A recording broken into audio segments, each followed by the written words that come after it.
If you have neck stiffness, headaches, and shoulder tension, it may not be tech neck. I know we've talked about tech neck. It may not be tech neck. It could be a reverse curvature in your spine. So let me explain to you something. Your spine, as an adult, walking adult, you have innate curvatures in your spine. You have a C curvature in the neck, which is followed by the opposite. We call that kyphosis in the mid-back. Then the lower back is also lordotic, like the neck. And then your pelvis or your sacrum is opposite. So your mid-back and your pelvis are kyphotic. Your neck and lower back are lordotic curvature. And you can have a reverse of these curvatures as a result of different things. It can be injuries, it can be lifestyle habits, it can be just your ergonomics, it can be so many different things that first lead to the straightening of the spine and then leads to the reversal of the curve. Just bear in mind, when I'm talking about these curves, we're looking at a side view of the individual. So these changes can happen from rib cage being changed from that original position, your neck being forward, and your mid-back just becoming more curved. So your stiff headache and shoulder tension all come from this scenario that has to do with your neck and mid-back. Now, the symptoms are chronic neck pain and tightness. They can be tension headaches and facial and jaw discomfort. They can be reduced shoulder mobility, and you can actually have visual and balance issues as a result of this. How do we correct this? We definitely want to correct it by trying to recognize the dysfunctional patterns of movement. But before we get there, we want to look at the ergonomics. We want to evaluate the work environment. We want to evaluate how this individual is active. If they're working out, are they following the right principles of movement? Are their trunk, your trunk is the part of your body that's covered by a gymnastic leotard.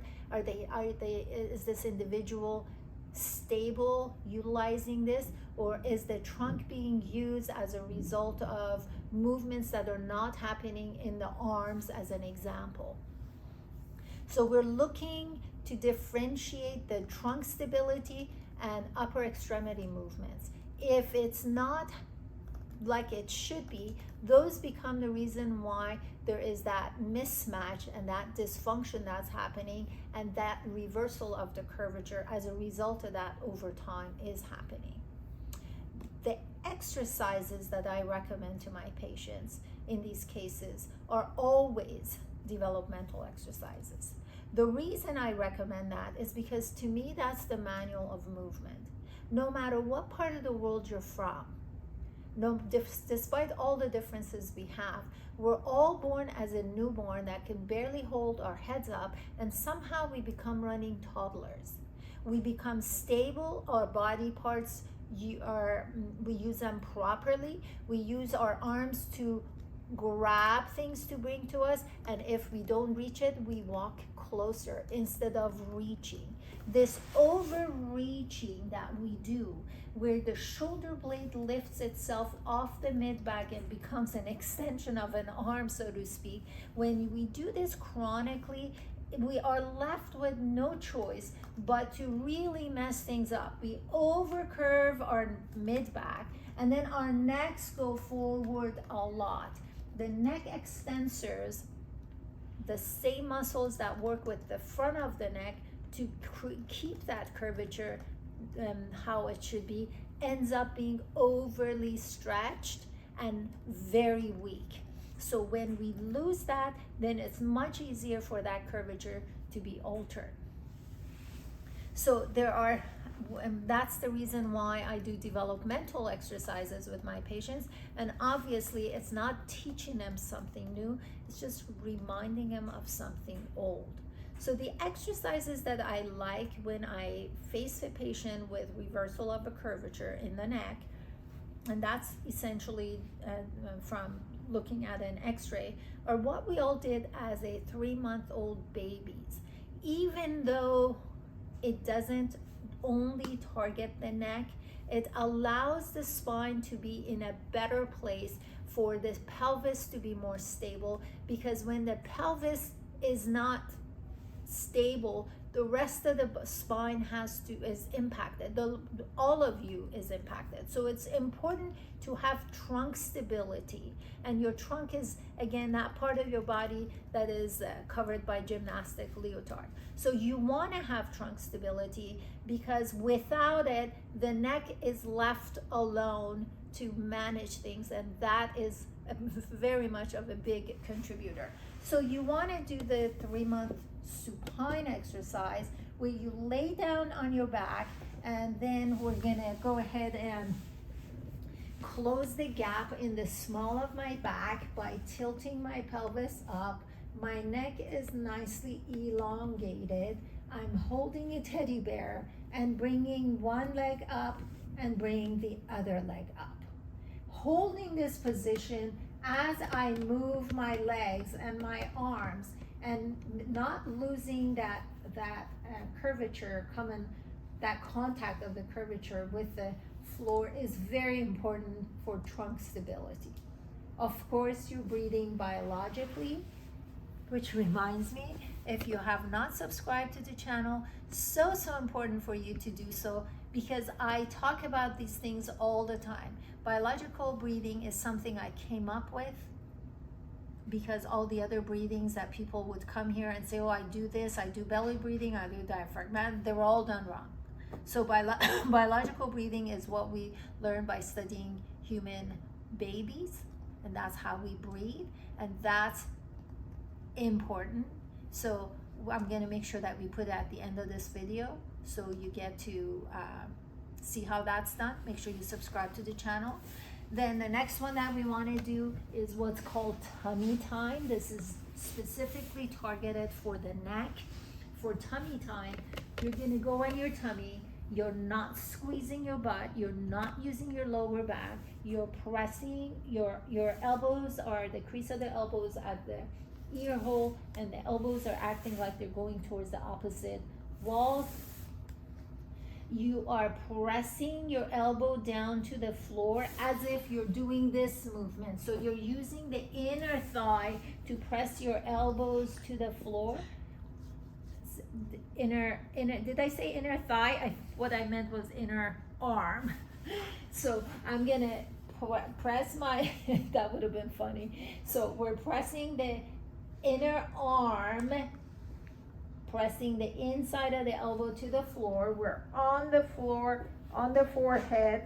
We're gonna scrape the nose, get the tip of the nose off, look up another inch, keep pressing the inner arm and medial or inside of your elbow to the floor.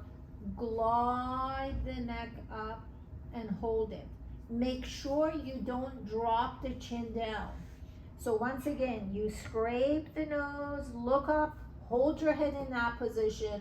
You're still pressing the inside of your elbow to the floor, and from your mid-back, about here, you're gonna glide your neck up and hold, and slowly have that upward pull, and slowly turn your head in one direction, come back and go in the other direction.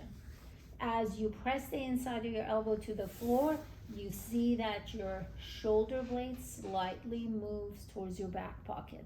That's very important. Another great exercise that I recommend to my patients is going to sit against the wall. So your body is against the wall. You're sitting on your sit bone, nice and to the edge of the baseboard of the wall, and you're sitting there. You're bringing your arms up. You're not pulling forward. You're not letting your shoulder blades touch each other. So when you're against the wall, you can see if you're trying to squeeze your shoulder blades together. You're not supposed to. So you hold that, and you look at your hands or your fist And what you want to do is you want to see the arm moving towards the wall, which means you're activating your shoulder blade stabilizers without your shoulder blades coming together. So I'm going to show you the back part of it, doing what I just did. So pretend the camera is the wall. I bring my arms here in front of me and I'm pulling back. I'm simply activating my shoulder blade stabilizers to pull back without sticking my chest out by bringing my shoulder blades close to each other.